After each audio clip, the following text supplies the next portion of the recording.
the reason I've been asked to come along today really is to kind of pull together all the things that we've been talking about over the last sort of 24 hours, 48 hours. I've been asked to come along because I guess I've been taking the theory of the likes of Steve and other people that have been doing all this kind of stuff, and I'm doing it in the real world, and we want to sort of examine, actually, can we make dog walkers be part of a healthy environment? I'm not necessarily going to finish this saying yes or no. I might leave you with more questions, but hopefully you'll get something out of it along the way. So, not a lot's changed in 40 odd years, me at the top, me a couple of years ago. Just give you a little bit of a background about me and why I ended up being here today. Slightly obsessed with dogs from an early age. I'm not quite sure how old I was there, but apparently by the age of 5 I was wandering around the house on all fours and barking, singing Daddy Wouldn't Buy Me a Bow Wow, and reporting to have nightmares because I haven't got a dog. My parents gave up and I got my first dog at the age of 5. And I've had dogs in my life pretty much constantly, a couple of gaps, but mostly I've had dogs in my life. The most recent one there is our Ranger dog Cooper. That was 2 years ago when I was optimistic that I'd have a well-trained Cocker Spaniel. Look at the smile and optimism in my face. Anyway, I didn't really ever imagine, unless I was going to be a vet, that I would work with dogs. So I did a BSc in zoology. I knew I wanted to work with animals. Wasn't quite sure how. Careers advice, didn't know what to tell, like many people. But I've ended up now with probably over 20 years experience in countryside management, mostly as a ranger, but I kind of went up the career ladder for a little while, decided I didn't like being in an office, I didn't like business continuity plans, I didn't like training plans, and I've got an experience over quite a sort of wide range of different environments. So my first seasonal job, which ended up being a 4-year job, was on a 70-square upland estate in mid-Wales that some of you might be familiar with, called the Elan Valley. Very, very different there. The issues with dogs there really is just about sort of sheep worrying. Nobody was really worrying about wildlife when I was there. But I went from there to a little urban country park on the edge of Newbury. I spent quite a few years in Essex country parks, and now I'm down in the New Forest. So I've got quite a wide range, really, of different experiences. And I've been down in the New Forest for 4 years now as People and Wildlife Ranger. So the New Forest experience, to kind of explain the significance of where we are, it's just useful to have a bit of a background about where we've come from. So I think it was Mike yesterday that mentioned that, you know, a few hundred years ago we were maiming dogs in the New Forest if they weren't behaving, and we have come a little way from there. So that's great. I can't take any responsibility for that. But in more recent history, as many of you are aware and remember, we had foot and mouth disease. This is before we were a national park. The Forestry Commission then, poor souls, were the main kind of, well, they still are the main landowner, but sort of the biggest authority. And after the foot and mouth restrictions were lifted, they started to look, actually, you know, there'd been masses of restrictions on how people could access the New Forest, and CROACT had come in all around the same time, and they started to think, actually, maybe we need to think about whether dogs should be on leads from the 1st of March to the 31st of July, which is a kind of, which is stated in CROACT. The result was that dog workers in the New Forest said, nah, but they didn't say, nah, nicely. It made headline news. So basically, it started hitting the news in 2001. In June, by July, a small group of dog walkers in the New Forest got together and formed NF Dog. And I wasn't around then, so I just did a little bit of research into sort of the press at the time. These are quotes from the press. The formation of NF Dog and last week's phenomenal protest meeting, which saw more than 2,000 enraged dog owners to come out fighting for their right to exercise their dogs freely on the New Forest. It caused quite a hoo-ha, I think, is the expression. Basically around Lyndhurst to a halt, and the Forestry Commission, bless them, had to back down, and we've been pretty terrified of suggesting that a dog's on the lead in the New Forest ever since. New Forest National Park came along in around 2006, 2007, and as part of that process we started looking at a recreation management strategy. Things had all quietened down, we thought it was okay.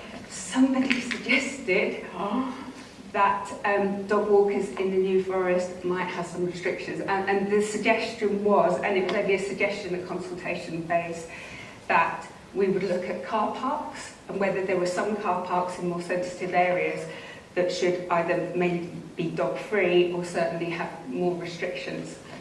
And we got a bit of an experience of what the Forestry Commission got. So again, a quote there. Horse owners, so we were talking about horse boxes as well. Horse owners and dog walkers in the New Forest are in revolt against the park authority, claiming it's behaving like a modern-day William the Conqueror in trying to force them out of the historic area. So we backed down. So there we go. So I came along. One of the things that had been done in the period between 2008 and when I arrived is we started realising we need to be communicating with people better, because both of those things, they were about, I mean, I wasn't there, but I suspect it was about poor communication, and then gossip, and then it's like, we're going to be banned, uproar, and, you know, by the time it all gets back to us, we're on the back foot, you know, we're defending our place. So they brought about the New Forest Dogs Forum. I won't read all this out, but basically the point was to try and get us all in the same room talking, including with NF Dog. And out of that, there's a few things that come out of that, including a dog walking code and various other things, and it's a good basis to start easing that thing and healing some wounds.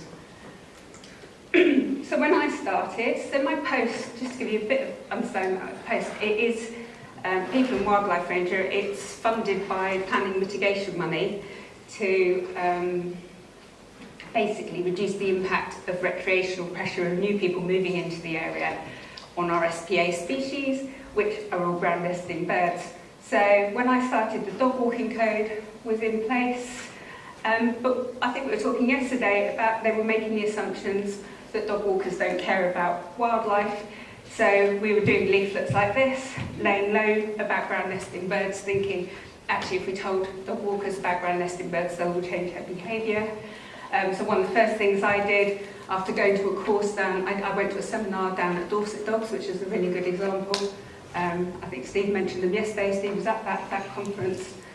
So we just changed the information straight away to actually, here's a leaflet for dog walkers that's dogs.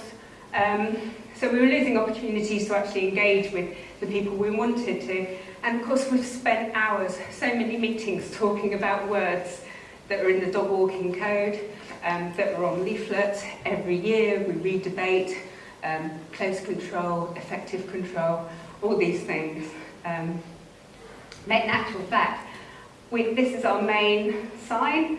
It's got in the New Forest, which is basically keep to the main tracks, because we don't say keep your dog on a lead. And basically, we have massive debates about whether we know what keeping dog on the track is. So a track like that is very obvious, but we've got open grazed lawns and all sorts of different habitats, and actually it's not always really clear what a track is.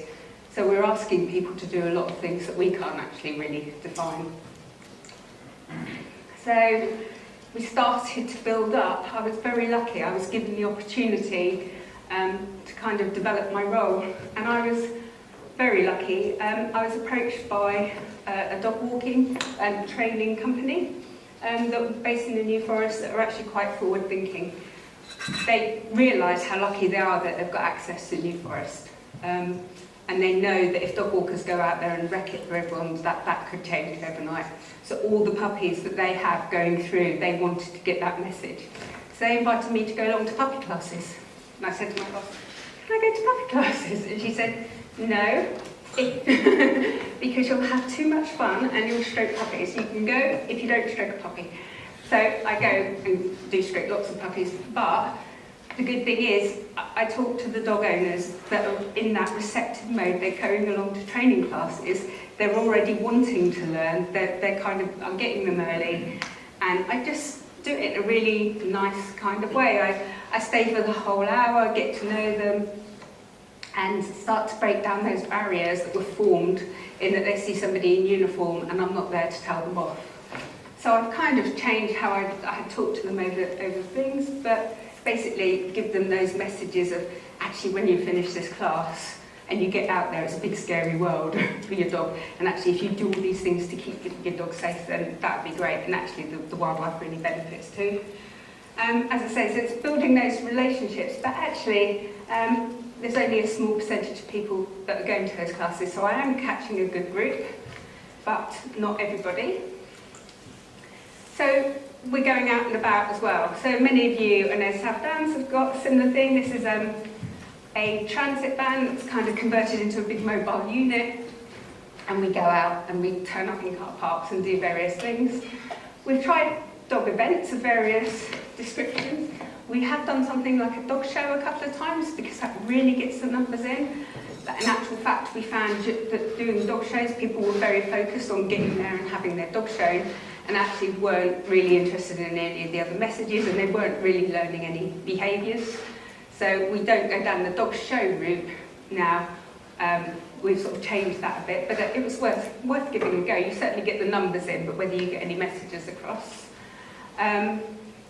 And then I was lucky enough to do, this is Forestry Commission, this is, we work closely with the rangers in the Forestry Commission and other organisations, and this was a training course that the Forestry Commission organised, and this is when I met Natalie, who most of you have seen and is at the back there, but it was just giving us ideas on how to interact with dog walkers. This is a thing called Distraction Alley, and we literally have a little fenced off area with various distractions and tests recall. And again, it gets people thinking, oh actually, my dog does have good recall in the garden, but doesn't here. I wonder why that is.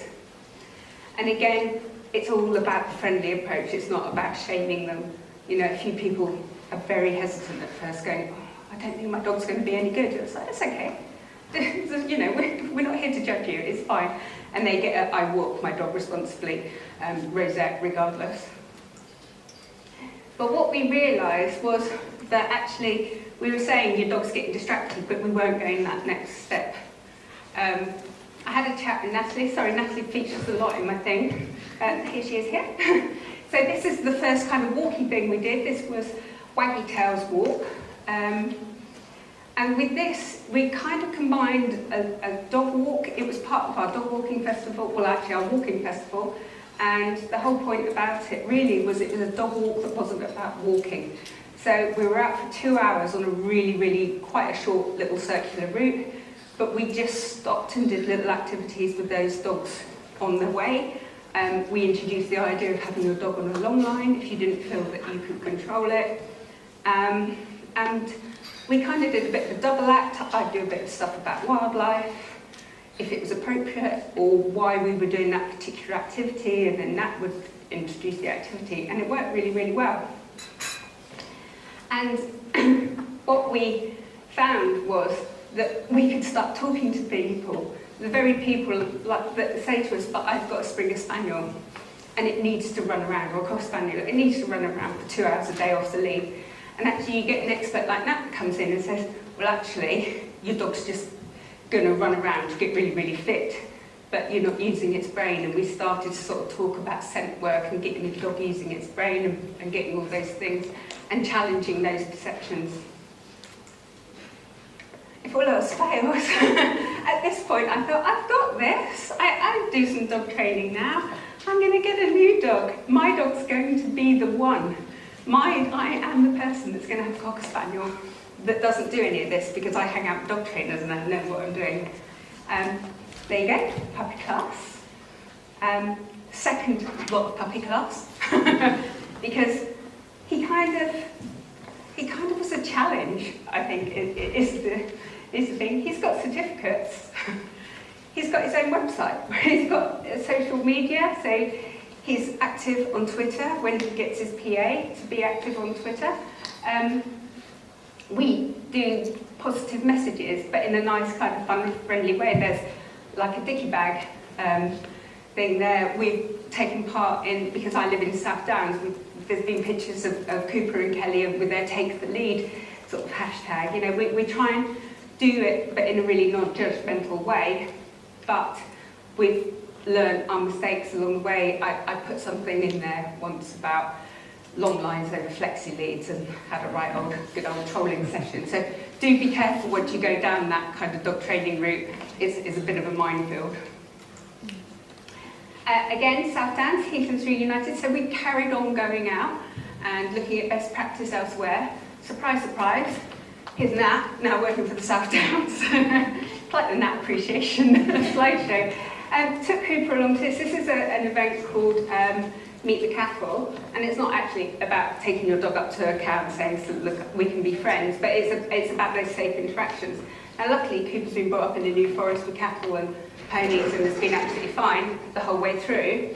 And so it wasn't really about that, it was just about me doing some socialisation with him, really, and to see what other people were doing. But at that point, Cooper was a teenager and was driving me absolutely mad. And Natalie came over to me and went, "You're all right, you look like you need a hug." And I just wanted to burst into tears because everything that I'd done with my dog, he was challenging. And there was a little boy with a stick, and the kid was just waving the stick around, and Cooper wanted to lunge after the stick, and he was pulling me on the lead, and I'm like thinking, I thought I'd got this. And Natalie gave me the best advice, the whole thing about, he's a teenager, it's normal, you haven't done anything wrong, and do not try to exercise it out of him. Do not turn into that spaniel owner that in a couple of years' time has to run their dog around for 3 hours. It's not going to work. And she gave me some really, really good advice. And at that point, there was a bit of a light bulb moment. I thought, who else out there with a dog going through this has an app to give them that advice? We don't. How can we fix that? So we started looking at how we can build country life for skills, for dogs, and actually get somebody that knows there, and actually say to the dog owners, it's not necessarily your fault. And this was our first park ranger school. This is cute little Elmo. I can't remember what kind of cross he is, but he's absolutely loony. But he is absolutely lovely. And so we started introducing all those practical things that people could do. We did an introductory walk. We did all sort of general sort of management things. And then we had herders, sniffers, and chasers actually looking at specific behaviours that dogs exhibit and how we could use those in our training to sort of divert that kind of sort of excessive energy elsewhere. So that was just a really good thing. But as well as that, we've made sure that we're taking people on board within our organisation. There we go, Steve came down. This is, again, another multi-organisation development thing. Here, this lady here is the chair for Men F Dog. So she's now coming along, we're including her. And basically, we're trying to get these skills out, get this understanding out, make sure there's other rangers on board. I have a ranger that I work with that I'm still struggling now that's very anti-dog walkers. And we're trying to kind of just change his approach a little bit. And we're sharing it with other organisations. Here's Cooper. These two guys here work for Bird Aware Solent, which is a mitigation project on the Solent coast. So I do work with them. And as I say, we've been using people like Natalie, taking examples from Dorset Dogs, you know, we're sharing those skills. Nobody out there has got all the right answers. It's something I think is quite important. And in terms of taking people on the journey with us, this was our second commercial dog walking event, which we held in December. So exactly what Steve was saying earlier, we wanted to take them on the journey too, because if we can get them on board, then they can really sort of show the way. So we've had a couple of consultations with them about the right way. We don't think that a formal licensing system is going to be the right way, but in the same way we introduced a dog walking code, we want to bring in a code for commercial dog walkers, so at least they know how we want them to behave. And the people that want to stand out are really, really behind that. Has it worked? Our dogs are part of a healthy dog walking environment in the New Forest. New Forest Dog Owners Group, these were the guys that brought Lyndhurst to a standstill. And this young lady here is Kat. She was the seasonal ranger last year, and she was partly funded by New Forest Dog Owners Group to actually go out there and talk to dog owners about being responsible and having an impact. And they're doing the same again this year. So from that point of view, that's quite an achievement. I wouldn't say we've got it right yet. This is our current web page. I do love this quote from our National Park Chairman. It was purely chance it was on there. We must all work together to manage recreation and ensure the forest is fit for the future. And I think that kind of really sums up everything that we've been saying. It's about everybody working together. It's not about sort of working in isolation. But here, this future forest, that recreation management strategy that caused us all the headlines 10 years ago is now up for review. So invite me along when that's happened, and I'll tell you whether we've won the battle a little bit. Yeah, okay. And finally, me and Cooper. I couldn't bring him with me because he's a nutcase, but I love him. But hopefully the picture just shows, that he drives me mad, but you can't kind of explain that kind of unconditional joy I have from having a dog. And I hate the idea that as organisations we want to deny somebody that level of love. That's it. Thank you.